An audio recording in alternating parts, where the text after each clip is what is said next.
السلام علیکم ورحمۃ اللہ وبرکاتہ الحمد للہ کفا وسلام علی عبادہ الذین اصطفیٰ اما بعد۔ محترم ناظرین کرام، آج کی تراویح کے اندر 18ویں پارے کا خلاصہ آپ کے سامنے ہے، اس کی سمری آپ کے سامنے۔ 18ویں پارے میں 17 رکوع ہیں اور 202 آیتیں ہیں۔ سورہ مومنون مکمل ہے، اس کے بعد سورہ فرقان کی آیت نمبر 1 سے 20 تک 20 آیتیں ہیں۔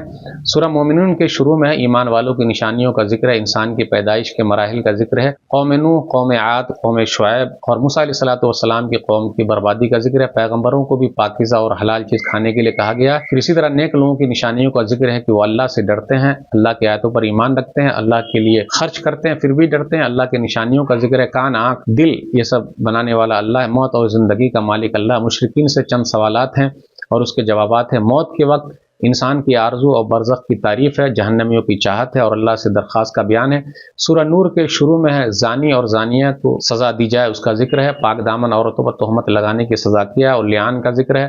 واقعہ افک جو ام المومنین مومنوں کی ماں عائشہ رضی اللہ تعالیٰ عنہ پر منافقوں نے الزام لگایا تھا، اس کا ذکر ہے 10 آیتوں کے اندر۔ اللہ تعالیٰ نے آسمان سے ام المومنین عائشہ رضی اللہ تعالیٰ عنہ کی پاک دامنی ثابت کی ہے۔ گھروں میں داخل ہونے کے آداب ہے، مومن مردوں اور مومنہ عورتوں کو اپنی نگاہ نیچی رکھنے اور شرمگاہ کی حفاظت کرنے کا حکم دیا گیا ہے۔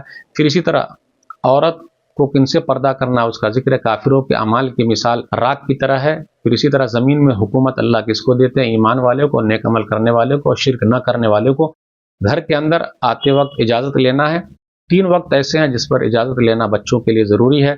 ذکر ہے کہ نبی صلی اللہ علیہ وسلم کی عزت کرو۔ قرآن کے متعلق تو کفار مکہ نے اعتراض کیا، اس کا ذکر ہے۔ تو ناظرین کرام، 18ویں پارے کا یہ خلاصہ تھا۔ اللہ سے دعا ہے اللہ تعالی ہم لوگ قرآن کریم کو پڑھنے، پڑھانے، سمجھنے، سمجھانے، لوگوں تک پہنچانے کی توفیق دے، آمین۔ والسلام علیکم ورحمۃ اللہ وبرکاتہ۔